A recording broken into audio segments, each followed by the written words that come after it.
안녕하세요. 반갑습니다. 이시안입니다. 자, 여러분과 함께 좀 알아봐야 될 건요. 바로 NCS 직업기초능력에 대한 것인데, 여러분이 이제 공기업에 대한 관심을 가지고 이것들을 하려고 딱 하면, 처음에는 뭐 이걸 할까 말까 공기업 간을 보면서 야, 이걸 해야 되나 말아야 되나? 근데 좀 할 수밖에 없는 상황이잖아요.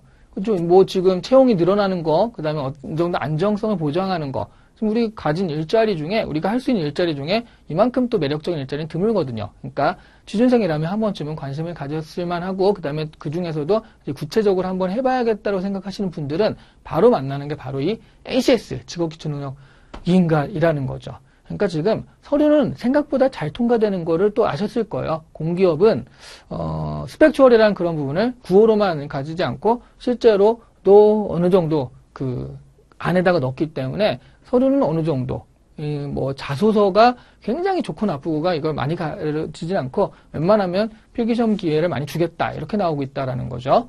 그러니까 바로 이제 필기시험이 중요하게 되는데 뭐 전공이야 이제 여러분들이 원래 하시던 분도 있고 그 다음에 지금 해야 되는 것도 있지만 실제로 이제 NCS 직업기초능력은 다 해야 된다라는 거고요. 그 다음에 공기업 같은 경우도 이것만 보는 데도 있고 이거랑 전공이랑 같이 보는 데도 있고 해서 아 이게 필수구나라는 걸 여러분이 이제 아셨을 거예요. 여기서 다 떨어뜨려요. 그 어떤 기업들은 어떤 공기업들은 서류에서 100배수를 뽑은 다음에 3배수 정도만 여기서 올려보내요. 면접에서는 1대3 사실 면접을 1대10 이렇게 하면 너무 많거든요. 그러니까 그런 식으로 여기서 다 떨어뜨리는 그런 걸 삶고 있기 때문에 반드시 여러분들이 공기업의 핵심이 바로 이런 필기다라는 걸 이제 아셨을 거고 그래서 아마 이걸 보실 겁니다. 이거는 여러분한테 아 이런 형태의 문제구나. 그러니까 정말 처음 보시는 분들이 아 이런 형태의 문제를 이렇게 푸는구나. 또 이제 대기업의 인적성 검사를 여러분이 푸셨던 사람도 있거든요. 그 대기업의 인적성 검사랑 같은 점은 이런 거고 다른 점은 이런 거다. 같은 점이 더 많아요. 다른 점도 있는데 다른 점은 한 요 정도. 그러니까 요렇게 어느 정도라고 해야 되지? 그러니까 요 정도요. 요렇게 되고요. 요 정도 돼서 아 이건 좀 심하다. 요 정도 그러면 요 정도가 다르다라고 보시면 되겠고 비슷한 점도 있다라는 거죠. 잠깐 이건 비슷한 점이 아니잖아. 다시요.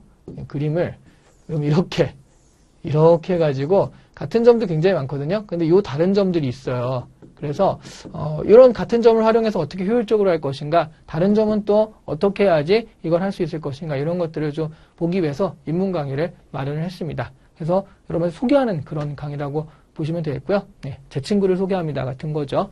자, 그럼 여러분들한테 바로 이 모친소가 아니네요. 그건 뭐지? N친소, NCS 친구를 소개합니다. 강의를 시작하도록 할게요. 자, 우리가 할 거는요, 일단, 지금 이제 첫 번째 시간이니까 A to G 해서 어떻게, 색깔이 별로죠? 이걸로 좀 바꾸죠. A to G 해서 뭐 대강 큰 얘기들을 좀 소개를 한 다음에, 그 다음에 NCS 직업기준은 어떻게 공부할지에 대해서 또 얘기를 해드리고요. 그 다음에 샘플 문제를 두 가지로 이렇게 나눠가지고 핵심 샘플 문제 풀이라고 해서 여러분한테 핵심적인 능력들, 그러니까 한 15에서 20문제 정도를 여러분이 한번 좀 풀어보시고요. 아, 이런 따위의 문제구나. 이렇게 알아보시라는 얘기로 이렇게 마련한 거고요. 그 다음에 이거는 저기서 마련한 거죠. 산업인력공단에서 샘플 문제를 마련해가지고요. NCS는 앞으로 이렇게 나올 것이다라고 해서 사실은 여러분 이런 것들이, 그러니까 산업인력공단이라든가 아니면 국가의 한 기관에서 딱 해가지고 NCS를 일률적으로 내는 게 아니에요. 각 개별 기업마다, 개별 공기업마다 다 다르게 외주를 맡기는 거예요. 절대 자기들이 내지 않습니다. 다 외주를 맡기는 거예요. 그러니까 너무나 천차만별이고 다 다릅니다. 그러니까 그거를 NCS에서 말만 해놓고 다 다르면 안 되잖아요. 그러니까 산업인력공단에서는 자, 내가 샘플 문제 공개할 테니까 이거에 비슷하게 맞춰서 내 라고 해가지고 한마디로 가이드를 준 게 바로 산업인력공단이 발표한 샘플 문제거든요. NCS 사이트라고 하면 다 있고요. 그 여러분들이 이제 그것만 있으면 곤란하실까봐 제가 이거를 샘플 문제를 좀 풀어드릴게요. 아, 이렇게 푸는 거고 이렇게 만들어진 문제다 라고 해서 우리 사이트에서도 이시안닷컴에서 얼마든지 다운받을 수 있고요. NCS 사이트에서도 다운받을 수 있습니다. 그래서 이런 부분들은 가이드, 그러니까 외주사들한테 이런 식으로 만들어라 라고 하는 가이드이기 때문에 여러분한테도 이런 식으로 공부하면 되겠구나 라는 가이드가 충분히 될 수 있다는 얘기죠. 그래서 개별 공기업은 너무나 다 다르기 때문에 여러분이 또 나 이 기업 아니면 죽을 거야 라는 그런 기업도 많지도 않죠. 뭐 코트라든가 몇몇 군데는 이제 그러신 분들이 있는데 보통 공기업 준비하시는 분들은 기회가 되면 이렇게 다 하는 그런 경향이 있으니까 그랬을 때는 그렇게 한 기업을 파는 건 굉장히 위험하고요. 차라리 이렇게 지금 그 가이드에 맞춰가지고 어느 기업이든지 이렇게 좀 대비할 수 있도록 하는 방법이 훨씬 더 낫다. 저도 이제 그런 것들을 전제로 해서 알려드리는 거니까 이렇게 좀 효과도 준비하자는 얘기예요. 그 다음에 NCS를 할 때 이제 그 산업인력공단에서는 PSAT 얘기를 많이 하거든요. 자, 이유가 있습니다. 예, 그 이유가 뭔지, 그 다음에 PSAT는 어떻게 좀 공부를 해야 되는 건지 그것도 좀 알아보도록 할게요. 자, 이렇게 좀 우리가 구성을 좀 할 거고요. 자, A to G 해서 일단 NCS 채용 도입은 자, 이런 건 여러분 그냥 보시면 알겠죠? NCS 뭐 이런 거. 제일 중요한 건 스펙을 없애자. 탈스펙, 무스펙 이런 걸로 하자라고 했는데 자, 문제는 여기에 생겨요. 뭐냐면 실제로 스펙을 없애니까 원래 공기업은 이랬거든요. 그 서류가 있죠? 서류 다 잘라가지고 이렇게 와서 그 필기부터는 요 정도. 여기 다 잘라버리거든요.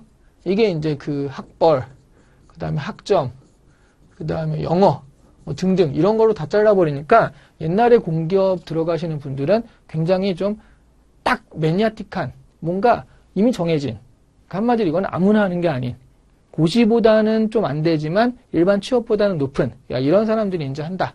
그런 식으로 공부하는 게 이거였어요. 공기업이었어요. 근데 얘를 없앤 거죠. 스펙이 없어지니까요. 학점이나 그러니까 안 믿어. 그러니까 학점 같은 거를 안 할 테니까 그냥 내라고 해도 안 믿어요. 그러니까 요즘에는 공기업들이 어떠냐면 아예 쓰지 마 이런 데도 많이 생겼죠. 그러니까 실제로 그런 것들을 안 보기 시작하면서 문제가 생겼어요. 인사 담당자들이 그럼 뭘 보고 뽑아요? 자소서요?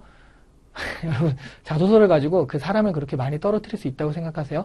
여러분 자소서가 그렇게 차이가 없어요. 다 같이 그냥 못해요. 다 같이 하향평준화 이렇게 보시면 돼요. 굉장히 뭐 딱 읽으면서 눈물 한번 뚝 떨어뜨리는 그런 자소서 없습니다. 그렇죠? 다 뭐 쓰는 게 뻔하니까요. 그러니까 자소서를 가지고 이 사람은 뽑아야 되고 이 사람은 중간, 이 사람은 저거 이런 경우는 많지가 않습니다. 그러니까 그냥 어느 정도 다 요 정도 선을 넘어가면 얘네들 정말 안 되는 애들이 있거든요. 말도 안 되는 걸 쓰는 사람들이 있어요. 요 사람들 몇몇 빼고는요. 웬만하면 다 돼요. 그러니까 자소서를 가지고 많이 할 수가 없기 때문에 어떤 방법을 쓰느냐 다 통과시켜주는 방법을 쓰는 거죠. 그래서 탈스펙인 거예요. 스펙추얼이 돼버리는 거죠. 그리고 어디서 떨어뜨리냐면 필기에서 탁 떨어뜨리는 걸로. 그러니까 이거는 많이 통과시켜주되 필기에서 빡 떨어뜨려가지고 객관식 문제에서 떨어뜨리니까 제일 아무 말이 없잖아요. 그렇죠? 자, 그래서 NCS는 직무 중심의 채용인데 가장 중요한 거는 여러분은 직무가 없다는 얘기예요. 여러분 신규잖아요. 그렇죠? 대학교 졸업하고 무슨 직무가 있어요? 이거는 NCS라는 거는 실제로는 그 미국식 그러니까 직무 중심에 실제로 한 3년, 4년, 5년 경력자를 대상으로 했을 때 이게 효과적인데 한국의 공채제도에서는 별로 효과적이지 않아요. 근데 이게 말은 좋으니까 직무를 갖고 왔을 때 문제가 된다라는 거죠. 그래서 현실적으로는 지금 이런 방법을 쓰고 있다라는 거. 그래서 직무 능력 중심 채용이지만 실제로 우리가 공채로 들어갈 때는 그렇게 내가 직무가 없어도 크게 두려워할 건 없더라. 왜냐하면 옆에를 보세요. 옆에 친구도 직무가 없어요. 저 옆에 친구도 경험도 없어요. 그러니까 다 비슷한 상황에서 어떻게 하면 있는 척 하는가 그런 문제가 좀 더 큰 거죠. 네, 그래서 여기도 보시면 현실적으로요. 원래 내가 직무를 했으면요. 이런 걸 할 필요가 없거든요. 직무에 대해서 물어보면 돼요.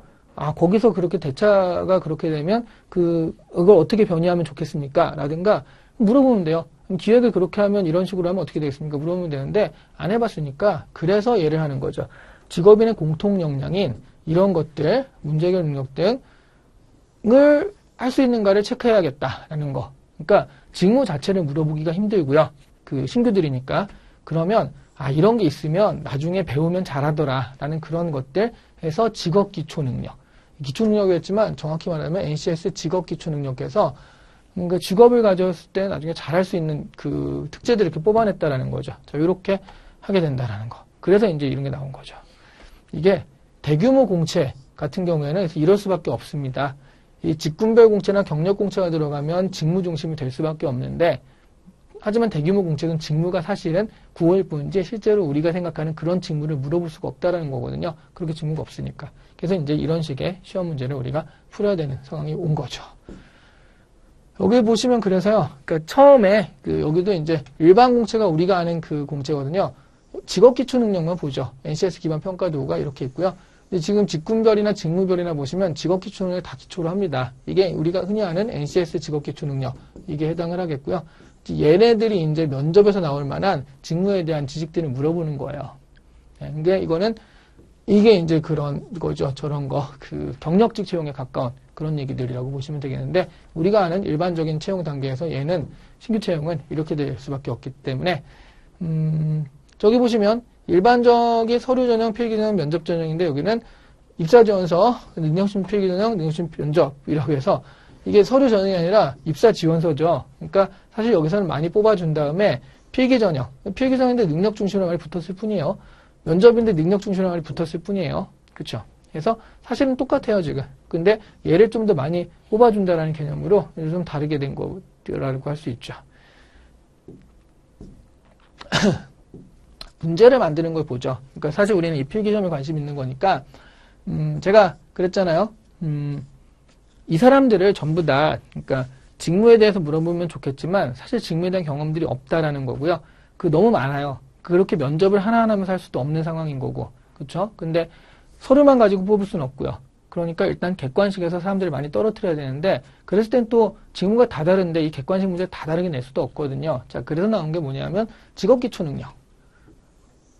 10개를 선정한 다음에 자, 이 10가지 능력이 있으면 직업을 수행할 때 이 정도 능력이 있으면 그 직업을 잘 수행할 수 있더라. 그 일을 잘하더라. 우리가 흔히 사회 일머리라고 하는데 일머리가 있더라. 그게 뭐냐면 의사소통 능력. 첫 번째가 그래서 문서 이해, 문서 작성, 또 경청하고 기초외국어. 근데 사실 필기시험이 기초외국어는 안 나오죠, 거의. 그래서 뭐 정필요하면 토익을 받는다든가 그런 식으로 하지 외국어가 나오는 사례는 별로 없고요. 수리 능력 같은 경우가 이제 기초 연산, 기초 통계, 도표라고 해서 흔히 얘기하는 응용 계산과 자료 해석으로 구성된 게 저거고요. 문제 해결 능력, 사고력, 문제 처리 능력. 여기서부터 애매해지죠? 여기까지는 여러분이 어디선가 봤을 거예요. 근데 여기서는 굉장히 애매해지는데 노란색이 잘 안 보이네요. 그러면 이번에는 빨간색으로. 자기개발 능력과 자원관리 능력. 자, 이런 것들, 대인관계 능력. 자, 여기가 되게 이 10가지나 되는데 사실은 좀 애매하게 짝이 없는 그런 형태의 문제들입니다. 실제로 보시면요. 이런 게 문제가 되죠. 가령 직업윤리 같은 것들을 객관식 문제로 물어볼 수 있을까요? 근로윤리나 공동체윤리. 그렇죠. 이거가 다른 말로 인성시험이 되거든요. 인성평가가 되는 거죠. 적성이 아닙니다. 그러니까 인성평가가 뭐를 찍을지 헷갈린다라기보다는 시간이 많이 걸려서 그런 거지 정직하게 하면은 큰 문제가 없는 그런 것들이죠. 직업윤리라든가 대인관계 또는 조직이해라든가 대인관계 이런 것들은 사실은 적성보다는 인성에 가까운 형태의 능력들이에요. 근데 이거를 또 이해를 잘 못한 기관들이 제가 말씀드렸지만 외주사들이 이걸 하고 있는데 외주사들이 이걸 굉장히 잘하는 외주사들이 있어요. 그러니까 대기업이나 그런 적성을 한참 해가지고 AT 테스트는 이런 식으로 돼 있고 사고력 테스트는 이런 식으로 하는 거다를 확실히 알고 있는 외주사도 있는데 흉내만 내는 데도 있어요. 이런 데들은 개념이 없어요. 그러니까 되게 이상한 걸 낸다라는 거죠. 조직이해 능력 하니까 진짜 조직이해도 해가지고 그러니까 한마디로 외워야 되는 거 내는 거죠. 뭐의 무슨 이론에 의하면 어떻다, 메슬로우의 욕구 이론에 의하면 어쩌다라는 그런 얘기들을 하고 있는데, 근데 사실 그렇게 하면은 우리 AT 테스트나 ET 테스트는 아닌 거예요. 그냥 그 시험범을 주고 외우는 학력 테스트인 거죠. 그러면 이 시험과는 전혀 다른 70년대, 80년대 했던 그런 시험들인 거죠. 그래서 사실은 이런 형태의 능력들을 다 내긴 힘들어요. 그리고 생각해 보시면 정보 능력에 컴퓨터 활용 능력과 정보 처리 능력이 나온다라고 하는데 내가 전혀 컴퓨터를 잘 못하는데 아니 이렇게 프로그램 있으면 그건 넣는 건 할 수 있겠죠. 근데 C+를 해야 되나요? 자바를 다룰 줄 있어야 되나요? 모르죠. 그러니까 이거는 뭐지? 기술 능력, 기술 이해, 기술 선택, 기술 적용 어떤 기술이 있어야 될까요? 그렇죠. 그러니까 사실 이렇게 지금 얘기는 했지만 이것들을 그대로 10개를 다 내는 건 사실 말이 안 되는 거죠. 실제로 나오는 건 저렇게 나오지 않고요. 이렇게 나오는. 그래서 여러분이 이거를 아는 게 필요한데 도대체 그럼 어떻게 나오는 문제냐? 이런 얘기를 하는 거죠. 실제로는 지금 여러분 중요한 건 이겁니다. 여기 보시면 직업기초능력 평가 문항이 지식평가를 지향한다는 거죠. 자, 이거는 산업인력공대에서 나온 그 가이드예요. 추상적인, 탈맥락적이고 지추상적인 지식평가. 한마디로 그냥 상식 같은 거 툭툭 해가지고 아는 거 그런 게 아니라는 거예요. 그래서 뭐 매슬로의 욕구 이론에 의하면 어떠냐? 그럼 몇 단계로 돼 있냐? 이런 걸 물어본 게 아니라는 거죠. 지식평가 지향한다니까요. 직무 매너를 기반 과제를 제시하면서 무엇을 아는가 보다는 직무를 수행할 수 있는가, 능력을 테스트한다는 거거든요. 그러니까 가령 게임 이론을 가지고 하면 원래 너 게임 이론을 알고 있니가 아니라 게임 이론은 이런 것인데 라고 해서 설명을 먼저 해줘요. 수학 분석 기법은 이런 것이다 라고 설명을 먼저 해줘요. 그리고 자 이제 알았으면 여기다 적응해보자. 이런 식의 문제라는 거죠. 갑자기 STP 기법에 S가 뭘 얘기하죠? 이렇게 물어보는 게 아니라는 거예요. 그렇죠? 예. 근데 이제 아까 10대 직업 기초 능력을 각각 구성할 수도 있고 여러 명에서 묶어서 평가할 수 있다라고 해서 이게 빨간색이니까 더 안 보이네요. 강조하려고 빨간색을 했는데 10개에서 현재 NCS 홈페이지 공개된 문제는 10개에서 나온 것이 아니라 여러 능력을 묶어서 문제 해결하는 상황 판단이라는 이름으로 합쳐질 수 있도록 개발되어 있다라는 거죠. 그렇죠? 예. 시간자원 관리 능력이 단도로 나온 것이 아니라 시간자의 관리 능력 플러스 도표 분석 능력 이런 식으로. 그러니까 표를 분석한 다음에 그래서 이거 다음에 저거 다음에 저걸 붙여라. 기초연산 능력과 조직이해 능력. 이 조직에서 자 해가지고 어떤 식으로 이 조직을 짜는 게 좋은데 근데 이거를 내가 어떤 이론의 바탕으로 한 게 아니라 그래서 이렇게 하면은 효율이 32, 이렇게 하면 47, 이렇게 하면 58 계산하는 방법에 의해서 딱 나온 다음에 그럼 58이 가장 좋으니까 이걸로 합시다. 이렇게 한다라는 거죠. 그렇죠? 얘가 소재가 되고요. 얘가 소재가 되고 중요한 건 얘가 이제 핵심 그 선택하는 기준이 된다라는 거. 그래서 여러 능력을 묶어서 평가할 수밖에 없는 게 이런 이유예요. 자, 요거를 좀 더 구체적으로 보자면 이렇게 되는데요. 이번에 또 무슨 색으로 할까? 파란색으로. 의사소통 능력은요, 그러니까 여러분이 아시는 제시문 읽기나 다양한 형식의 정보 읽기라고 해서 이제 우리가 그 대기업에서 인적성에 나오는 언어 능력이라고 할 수 있죠. 언어력. 제가 겹치는 것도 분명히 있다고 그랬어요. 이게 조금 더 다른 모습일 수는 있어요. 그러니까 그냥 제시문일 수도 있고 아니면은 뭐 신문 기사 형태가 될 수도 있고요. 아니면 사장님 훈화 말씀이 될 수도 있고 아니면 사장님 보낸 이메일이 될 수도 있어요. 이런 형태인 건데 중요한 것은 텍스트로 된 정보를 읽어내는 능력이 있는가? 빠른 시간 안에. 이런 얘기입니다. 수리 능력은요. 응용 계산과 그래프 읽기. 이렇게 크게 두 가지. 그러니까 주어진 거는 요 자료로 된 수치로 된 정보를 얼마나 빨리 읽어내느냐. 그 다음에 그것들 활용할 수 있는 응용 계산 능력. 이렇게 되어 있고요. 그 다음에 사실 추리는 추리 능력이거든요. 근데 몇몇 정신머리 없는 그런 곳에서는 수리 능력이 저걸 넣어서 내더라고요. 그래서 뭐 현실적으로, 그러니까 이게 뭐 이상적인 걸 하기보다는 현실적으로 수추리가 수리 능력에서 나온다라는 것들을 보여드리기 위해서 일부러 이렇게 넣습니다. 예. 2, 4, 6, 8, 10. 다음에 뭐게? 12. 수열이죠. 이게 수출인데요. 이게 우리가 수학을 알아야 되는 게 아니라요. 그러니까 추리가 뭐냐 하면 정보와 정보를 합쳐서 새로운 정보를 만드는 게 추리거든요. 여기에 귀납 추리와 연역 추리가 있는데 귀납 추리가 소시는 주고 아시는 주고 모든 사람, 소시는 주고 아시는 주고 풀시는 주고 그러니까 모든 사람은 주고 이게 귀납 추리잖아요. 이게 이제 숨겨진 원리 찾기예요. 현상들을 분석한 다음에 공통점을 찾아서 그 안에 숨겨진 원리 찾기. 소크라테스 죽고 플라톤도 죽고 아리스토텔도 죽었단 말이에요. 그러니까 다 사람인데 공통점이. 그러니까 사람은 죽는가 보다. 이렇게 일반화를 하잖아요. 그게 수리예요. 2, 4, 6, 8, 10. 그러면 이거 다음에 뭐지? 여기 보니까 다 플러스 2라는 공통 원리가 있죠. 12구나. 그래서 수추리는 수가 중요한 게 아니라 추리가 중요한 거거든요. 추리 능력이 들어가야 되는 거죠. 그래서 원래는 정확하게 보자면 이렇게 들어가야 되고요. 여러분 문제 풀다가 수추리를 수리 능력에 낸 그런 외주사가 있다. 그러면 진짜 못하는 데구나 생각을 하시면 될 것 같아요. 자, 근데 어쨌든 현실적으로 이렇게 하는 데들이 꽤 있으니까 이렇게 좀 여기서 나와도 당황하지 마시라는 거고요. 보통 여기서 나와야 됩니다. 그리고 추리 능력 자체는 이게 좀 웃긴데요.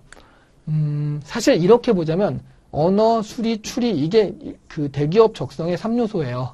대기업 적성의 3요소로 언어, 수리, 추리 이렇게 나오고요. 근데 공간이 여기에 들어가느냐 마느냐 그런 차이가 있거든요.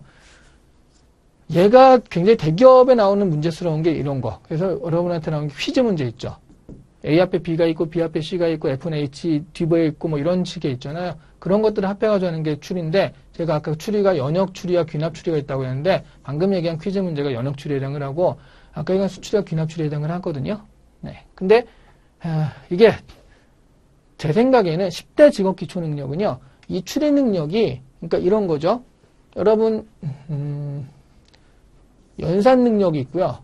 이것들을 활용하는 게 바로 수학이라든가 이렇게 하잖아요. 산수와 수학은 다르죠. 그죠? 그래서 사칙 연산을 알아야지 수학을 할 수 있잖아요. 그렇죠? 그러면 수학을 하기 위한 기초 능력이 이거죠. 이런 관계예요. 추리 능력이 바로 이걸 하기 위한 기초 능력입니다. 왜냐면 정보와 정보를 합쳐서 새로운 정보를 만들어내는 게 추리라면 상황 판단의 문제 해결 같은 경우에는 이런 문제가 있으니까 합치니까 조건들은 이래. 그러면 이 안이 가장 좋겠구나라고 새로운 정보를 만들어내는 거라 얘가 연산에 해당하고 얘가 수학에 해당을 하는 거예요. 그럼 얘가 같이 나오면 안 되거든요. 그러니까 대기업은 좀 더 그러니까 언어, 수리, 추리라고 해서 좀 더 기본형에 가깝다라는 거고요. 여기에 가깝다는 거고 지금 나오는 그 NCS는요. 현실에 적용해서 나오자라고 해서 이 추리 능력을 현실에 적용하는 게 얘네들이거든요. 그래서 요거가 중심으로 되어 있습니다. 그래서 10대 직업 기초 능력을 보면 추리 능력이 안 나와요. 이것만 되기 때문에. 근데 제가 왜 분류를 해놨냐? 실제로 나오거든요. 왜냐? 외주사들이 그렇게 내요. 외주사들이 그 대기업을 이렇게 그 외주하던 데들이다 보니까 그 공개만 하는 데는 없습니다. 대기업 하면서 이렇게 외주하는 데다 보니까 자기들이 일단 개발한 문제가 있고요. 변별성 있는 문제가 있거든요. 그러니까 그걸 써먹어야 되니까 지금 이런 거 잘 못 만들어요. 아직은 잘 못 만듭니다. 그러니까 이걸 가지고 변별하려고요. 그 내고 있어요. 그래서 실제로 나오는 데들이 꽤 있습니다. 원래 NCS 10대 직업 기초 능력에 의하면 얘는 얘에 대한 기본 능력이기 때문에 얘보다는 얘를 내면 얘까지 체크하는 거거든요. 안 나와야 되는데 실제로 나오고 있기 때문에 제가 따로 분류를 해놨습니다. 이렇게. 됐죠? 그래서 조금 현실적인 타협이고요. 그 다음에 그럼 중요한 건 문제 해결 능력 해가지고 이렇게 했는데 상황 판단 능력과 의사결정 능력. 제 기본서는 그래서 기본 이거, 그 다음에 이거에서 크게 4가지 이렇게 돼 있고요. 제가 다음에 그 업그레이드 하면 이것까지 그냥 넣어서 이렇게 크게 5가지 이렇게 할 건데요. 문제 해결 능력은 상황 판단 능력, 상황을 파악하고 적용하기. 그 다음에 의사결정은 그 파악한 상황에서 그러면 어떻게 하면 가장 좋은 방법인지를 제시하기. 이렇게 보시면 되겠고요. 얘가 가장 많이 나오는 형태의 문제가 되겠죠. 그렇죠? 네. 어떤 원리를 준 다음에 매뉴얼을 줘요. 그럼 거기서 이게 무슨 상황이냐를 판단하는 거. 여기서 가장 좋은 게 뭐냐를 결정하는 거. 이렇게 크게 2가지라고 할 수 있어요. 그래서 아까 나왔던 자원관리 능력, 관리 능력, 그런 것도요. 휴가 계획이 이렇게 돼 있어. 그러면 김 과장이 먼저 가야 되고 이 부장은 언제 가면 안 되고 자 이런 상황이라면 너는 언제 가는 게 가장 좋겠니? 이런 것도요. 내가 휴가 계획을 짤 수 있는 그런 표를 그 직장의 룰을 알아야 되는 게 아니라 주어진 조건을 상황을 판단해서 그래서 어떻게 하는 게 가장 좋겠다라고 해서 결정하는 능력. 이 안에서 해결해야 된다는 얘기죠. 이 안에 있는 정보를 가지고 해결해야 된다는 얘기여서 이게 이제 가장 좀 특징적이고 다른 형태의 문제가 된다라고 보시면 될 것 같아요. 그 다음에 정보이해 능력은 이렇게 놓긴 했는데요. 그러니까 여러분이 당황하실까 보는데 얘도 사실은 얘에 가깝죠. 예, 그래서 어떤 그 정보가 있으면 컴퓨터 언어 같은 것도 나올 수 있어요. 근데 그게 자 이런 건 이렇게 되고 저건 이렇게 됩니다. 자 그럼 이렇게 되면 뭘까요? 이렇게 나온다는 얘기예요. 갑자기 툭 나오는 게 아니라 이거는 이거고 저건 저거고 요건 요겁니다. 자 그럼 이거는 뭘까요? 그래서 방금 봤거든요. 적용하는 문제예요. 그래서 원리 읽고 적용하기, 매뉴얼 읽기 이런 거라는 거죠. 그죠? 네. 자, 이런 모든 게 사실은 이것도 사실 할 필요가 없고 크게 보자면 이렇게 크게 의사소통력, 수리 능력, 상황 판단력, 의사결정 능력 이렇게 크게 4가지 형태. 이 둘을 합쳐서 문제 해결 능력 이렇게 얘기할 수 있는 게 크게 4가지 형태 되겠고요. 거기다가 보통 추리 능력 같은 거 해가지고 현실적인 문제 5가지 정도. 얘네들도 전부 다 이 안에 들어가는 형태 나올 수가 있다라는 거. 자, 아셨죠? 네, 그러니까 10대 직업 기초 능력을 하나하나 다 세분화돼서 공부할 필요도 없고요. 그렇게 나오지도 않습니다. 그리고 실제로 나오면 10개 나오는 데도 없어요. 거기 보세요. 그러면 5개, 6개 딱 요거 나온다라고 하는데 그 능력에 딱 이렇게 나오는 게 아니라 얘네들을 그냥 그렇게 부르는 거예요. 네, 그래서 현실적으로는 이런 분류들을 가지고서 여러분이 접근하시는 것이 훨씬 더 시험 문제를 공부할 때는 훨씬 더 좋은 방법이다라고 말할 수 있겠습니다. 됐죠? 아직도 궁금하시면 이제 우리 뒤에 이어지는 샘플 문제를 보시면서 제가 좀 더 자세하게 설명을 드릴 거예요. 자, 일단 그래서 A to G에 대해서는 여기서 마치도록 할게요.